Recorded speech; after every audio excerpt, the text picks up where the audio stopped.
Welcome to today's video blog, and if you surf the web here in Louisiana, you probably know about the dead pelican. I guess we could call it a Drudge-esque type of website. It's all Louisiana all the time, and it is really one of those websites that focuses in on breaking news. So we're proud and happy to have Chad Rogers here with us. Chad, welcome to Alexandria. Thank you for having me. My heavens, it's been 10 years since you've been here, and we managed to get you up here. Yeah. Let's start at the beginning. How long ago did the dead pelican start? A couple of years ago, when I was learning how to design web pages from HTML, and a friend of mine and I have been talking about corrupt Louisiana politics. Of course, my website is not all about corruption. It's not all negativity. But if we were to come up with a Louisiana website, sort of an offbeat, crazy Louisiana website, what would be the name we would assign it? Because how about the dead pelican? That just sort of came because the pelican is the state bird, and it's something that would stick with people, something that would stick in your memory, sort of a name that's just sort of in your face, and that's where the name came from, just sort of out of nowhere. And now we're up to almost 10,000 hits, unique visitors a day. Yeah, how do you do that? I get 10,000. Well, part of the reason, part of the reason the talk radio is helping me out a good bit because they use it as a source. They enjoy the website and news shows like yourself. I mean, there was a smaller show in Baton Rouge. I used to be on television with him from time to time as a guest commentator. Clay Young is his name. He used to do a TV show called As I See It. He's on the radio now in Baton Rouge.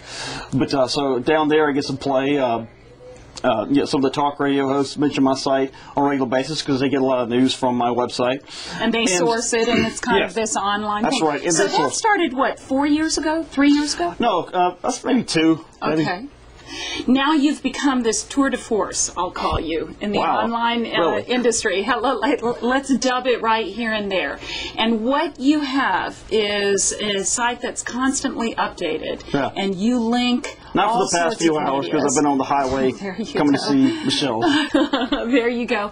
But it does have a reputation of breaking news and really linking us all together. Yes. Is that what you originally wanted it to become? What was I wanted to be a gathering place of Louisiana news, some of the original stuff that I write, a little bit of grapevine stuff, a little bit of gossip, a lot of news links to the Louisiana newspapers. Not just, most people read the Baton Rouge newspaper or the Alexandria Town Talk or the Monroe News Star, but I wanted to, sort of blend a site that sort of blended in all the political news and just news in general that I thought was the most interesting from around the state, just sort of collecting it in one gathering place, and all Louisiana news. There's no real you have the national section with a lot of newspapers, national section, sports, lifestyles. Mine is mostly news, politics, focusing more or less on the political side. Sometimes when news and like politics and sports collide, or there's something big in sports linked to sports stuff, but it just really depends. There's a lot of it's intuitive, the choices that I make about what to highlight, what to focus on. But lately it's been the governor's race, now the legislative session. So it's kind of a Drudge-esque because it does look like a Drudge report. Yeah. Is it leaning to the right or to the left? Now some of the people laugh if they hear me ask this because you've been dubbed a right-leaning website. I can tell you that right now. I'll take whatever label they put on me, but my goal mainly is to drive traffic. The goal of any website is you want to get a lot of visitors. You want to have a lot of people looking at your site. That's really the goal. I mean, I think any journalist has journalist, I'm not exactly a journalist technically, but anybody who writes about politics and focuses on politics has a certain direction they probably lean in, whether they like it or not, whether they know it or not. Again, my biases are there. They're out there for people to see. I understand that I probably have them. But I think everybody does to some extent, but I don't mislead people. I don't claim, I don't use that tagline, fair and balanced. I don't say that, this is totally neutral. I don't say that. And it's there for people to be informed. But, as with any website, I urge people to think critically, to think for themselves, to evaluate everything I put out. But like in a newspaper or a website or any website, to think for themselves and to figure out, to think about it critically, not just take everything at face value, to always question everything. When we look at your website, it doesn't allow comments. It's not a blog per se. Right. What are your feelings about blogging? comment sections have their place if they're moderated carefully. I try to have it up to date, and mine is more or less for consumer-oriented people. People who like to consume news, that want to know what's going on, don't necessarily, I think I'm geared toward a different type of reader than a blog where you post comments, because a lot of people, who like to post things to comments type sections and message boards, a lot of times, I don't want to, again, they have their place, but one of the dangers I have is they tend to attract people who are prone towards confrontation and like to fight and like to stir things up. It's anonymous as well. Yes. and sometimes, if it's not carefully moderated, then, it goes off in strange directions. And, again, there's a place for it. There's a website called Free Republic that, it's more or less a place where people can vent and stuff like that, but the guy moderates it very carefully.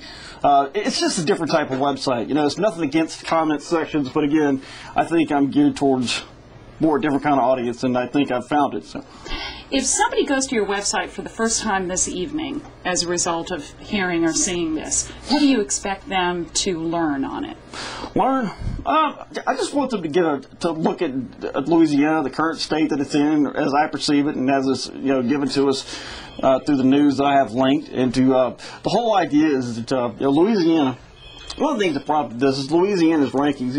We're ranked at the bottom of a lot of the good lists, the top of a lot of the bad lists, and I kind of want them to see Louisiana, the good, the bad, and the ugly, and just a Louisiana cast in just a little bit different light, to actually think and react to the things that they see. Now, sometimes some people don't like what I do, and sometimes it's a negative reaction to the way I do things. That's fine, but I want people to react to what's going on, whether they react positively or negatively. I want them to at least think about what's going on in the state, because people at least need to see and think about what's going on, whether they like me or not. I just want them to think about things. I did a two-part interview with Emily Metzger. You actually linked that last week, and this week we're going to do this interview in two parts. As a matter of fact, this is the end of part one, and part two we're going to talk a little politics. Oh boy. Okay.